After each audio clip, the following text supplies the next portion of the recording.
The horrifying case of Edmund Kemper. When young college girls started turning up dead in Santa Cruz in 1972, the police had no leads and attributed the serial murders to the co-ed killer. Little did they know that their amicable friend Ed Kemper, whom they considered a gentle giant, who wouldn't harm a fly, was behind these atrocious killings. Welcome to Lavender City.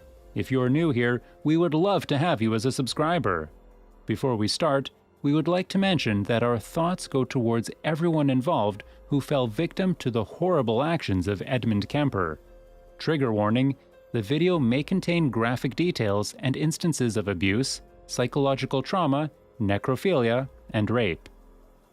Born on December 18, 1948, Edmund Emil Kemper III was the only son and middle child of Edmund Emil Kemper II and Clarnell Elizabeth Kemper.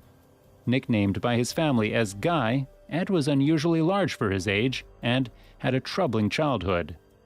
His mother was an alcoholic and is also believed to have suffered from a borderline personality disorder. Her erratic personality and behavior led his father, a World War II veteran, to comment that suicide missions during the war and atomic bomb testings were nothing compared to living with her. Clarnell regularly berated and taunted him for his menial job as an electrician. She was also against coddling her son, as she believed that it would make him gay. Ed's parents split up when he was about 9 years old, and he continued to live with his mother. According to Ed's half-brother, David Webner, Clarnell was a complete alcoholic psycho. She allegedly used to abuse Ed. In an interview for the Daily Mail in 2017, Weber claimed that she used to lock her son up in the basement and belittle him by saying no one would want to date someone as ugly as him. In this traumatic environment, Guy began to develop some dark fantasies. Fueled by the urge to have a coping mechanism, he decided to act on his twisted thoughts when he was just 10 years old. He killed the family's pet cats. On one instance, he placed a decapitated cat's head on the altar after he had buried it alive, whereas, on another, he hid the remains in his closet. He even cut off the heads and hands of his sister's dolls. Later, Kemper recalled his behavior and stated that there was a sexual thrill about hearing the little pop as he pulled the heads off and held them up by their hair. Ed would also force his sisters to play some disturbing games like gas chamber and electric chair. As if a foresight to where he might end up eventually, he would make his sisters pretend to march him to death. He also stalked his second-grade teacher while he was carrying his father's bayonet. His sister, Susan, teased him about it, saying that he wanted to kiss her. Kemper apparently coldly responded by saying that to kiss her, he would first have to kill her. This was just the beginning. Above everything else, Kemper fostered a burning hatred for his mother, a hatred that would eventually ignite into a scathing blaze of violence. When he was 14, Kemper had had enough of his mother's taunts and ran away from home to live with his father.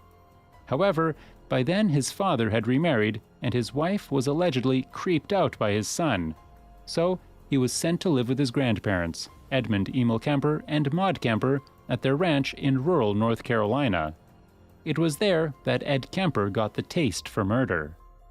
Living with his grandparents was no treat. In an interview, Kemper stated that his granddad was senile and his grandmom was emasculating and would always taunt him and his granddad. In fact, Ed fought with his grandmother almost as much as he did with his mom. After fighting on numerous occasions, he became a walking time bomb and finally blew. On August 27, 1964, he got into an explosive argument with his grandma.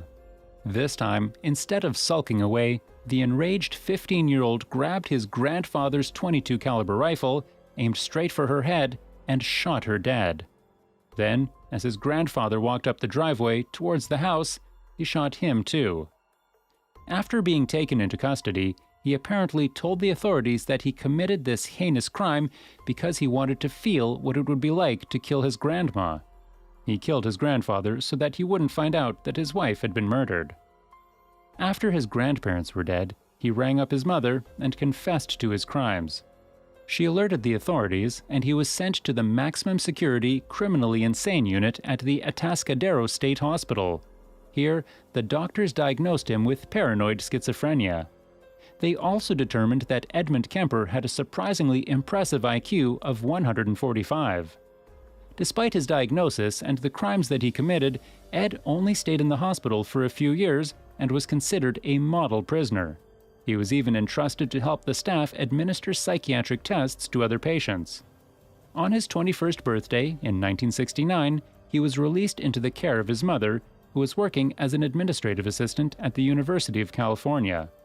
Releasing him, however, was a big mistake. While it didn't take long for Edmund to indulge in his urge to murder, he did try to live a normal life. Edmund was 6 feet 9 inches tall and weighed about 250 pounds. His imposing size, however, was undercut by his quiet, thoughtful demeanor and bookish appearance. While living with his mother in a duplex apartment in Aptos, he attended the local community college as he aspired to join law enforcement. He was rejected when he applied for the position of a state trooper because of his size. He eventually took up a job at the State of California Highway Department. As he drove around California, he noticed a lot of young women hitchhiking and started offering them a lift. Later, he confessed that, initially, he just picked the girls up to talk to them and become friends with people his own age. He picked up more than 100 girls without a single incident, but he just couldn't suppress his urge to kill. Edmund Kemper had everyone, including his cop buddies, convinced that he was an affable, law-abiding citizen. But this was just what he was like on the surface. On the inside, his inner rage and thirst for violence kept growing stronger and stronger till he had to quench it. When he was asked what crossed his mind when he was in prison, he stated that while one side of him was in awe with the attractiveness of the girl and wanted to date her, the other side wondered how her head would look on a stick. On May 7, 1972, he finally snapped.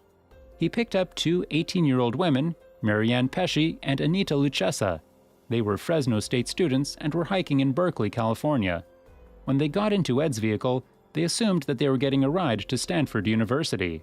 But Edmund had other plans. He took the women to a remote, wooded area with the intention of raping them. However, he panicked and instead stabbed and choked them to death.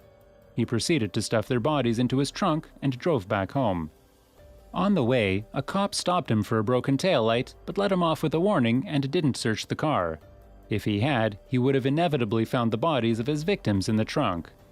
Once he reached home, Edmund had sex with the bodies, dismembered them, and placed the parts into plastic bags. He then disposed of them somewhere near Loma Prieta Mountains in one of the ravines. Several months passed before he struck again. Eiko Ku, a 15-year-old dance student, was his next victim. He had picked her up on 14th September 1972 while she was hitchhiking after she had missed her bus to the class. During this encounter, he accidentally locked himself out of the car, but somehow managed to persuade young Eiko to let him back inside. He strangled her so that she was unconscious, raped her, and then killed her. He then put her dead body in the trunk. He stopped at the local bar for drinks on his way home, and once he reached his duplex, he followed his same MO. He had sex with the body and cut it up into pieces. He later recalled looking down at his victim and admiring his catch like a fisherman. The next day was a big one. He had a parole hearing in front of a panel of psychiatrists who suggested that his juvenile murder record could be expunged. Boldened by his luck, he decided to add a little thrill to his game of murdering innocent women. So, he began hanging out at the local cop bars, especially the jury room. He struck a friendship with several members of the Santa Cruz Police Department, and they fondly called him Big Ed. He reveled in the adrenaline rush of being in the proximity of those trying to catch him. Kemper moved back in with his mother at this point, and their relationship was as strained as ever before, if not more. This only fueled his murderous tendencies, and he resumed killing once more. On 7th January 1973, he picked up Cindy Schall, an 18-year-old hitchhiker who was a student of the Cabrillo College in Aptos. As usual, he drove her to a secluded area, but instead of choking her, he shot her dead with a .22 caliber pistol. He took her body back to his mother's apartment, had sex with it, and dismembered it in his bathtub. He buried Cindy's decapitated head face up in the garden, right below his mother's bedroom window. The reason? Clarnell had always wanted people to look up to her. After a nasty fight with his mother on February 5th, just a month after his last victim, Kemper embarked on a hunt for his next target. This time, he picked up 23-year-old Rosalind Thorpe and 20-year-old Alice Liu, right from the UC Santa Cruz campus. He was getting bolder. The women thought that they would be safe since Kemper had a UCSC sticker on his bumper. Sadly, they were wrong. He shot both of them and took their bodies to his mother's home to continue his usual depravities. All his casual chats with his cop buddies had taught him to remove the bullets from his victims' heads. He would also sometimes hold on to the heads for a couple of days to have necrophilic oral sex with them. He then turned to the person who had subconsciously been his real target all the time, his mother, Clarnell. As stated by him, living with his mother had brought back the horrendous memories from his childhood. He was reminded of the violent and vicious fights or battles with her and said that his victims represented not what his mother was, but what she coveted and what was important to her, and he wanted to destroy it. Ed Kemper's killing spree reached its climax on April 20th, 1973. His mother had just come home from a night out with friends, and the two exchanged unpleasantries, thus triggering him to take a drastic step. He waited for her to fall asleep, then bludgeoned her to death with a claw hammer. He then cut her head off and had oral sex with it. According to his account of what transpired, he placed her head on a shelf, screamed at it for an hour, and then threw darts at it. He then smashed her head to pieces with the hammer and ripped out her larynx, vocal cords, and tongue and threw them in the garbage disposal. But the mechanism was unable to break up the tissue properly, and the remains regurgitated back into the sink. Kemper said that this incident seemed appropriate, considering how she had screamed and yelled at him since his childhood. He wasn't done yet. The next day, he invited 59-year-old Sarah Hallett, his mother's best friend, over for dinner. As soon as she arrived, he strangled her and cut off her head. He had the convoluted idea that he could say his mother and her friend were on vacation together so that he would have a cover story. He then spent the night in the apartment with Sally Hallett and his mother's dead bodies. The next day, on April 24th, 1973, which happened to be Easter Sunday, he drove off to Pueblo, Colorado after leaving a note for the police. He was certain that he would hear about the double homicide on the news. When he didn't hear or see anything for a while, he pulled over at a payphone and dialed the number for the Santa Cruz Police Department, as he wanted to confess to what he had just done. Allegedly, he had to call thrice and request to speak to an officer whom he knew personally before they took his confession seriously. Initially, the police didn't believe that the friendly Big Ed could be a serial killer. However, when he started to describe things that only the co-ed killer would know, they knew they had their guy.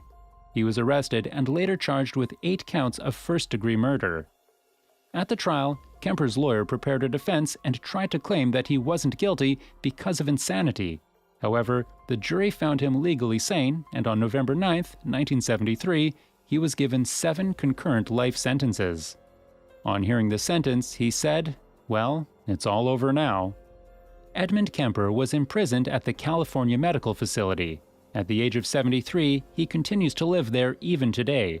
From all accounts, he is a model prisoner and has even recorded several books on tape to help the blind.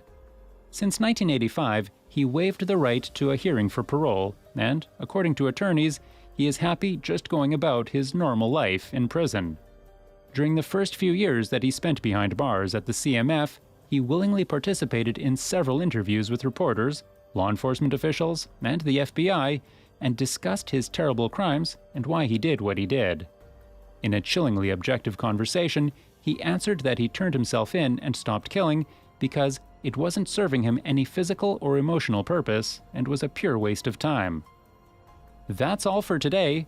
Do you think if Ed hadn't been released from Atascadero State Hospital, the women he murdered would have been saved? Was his mother the real person to blame here? Comment below. If you enjoyed the video, give it a big thumbs up, subscribe to our channel, and smash the notification bell to not miss a single video from us. Thanks for watching. Goodbye.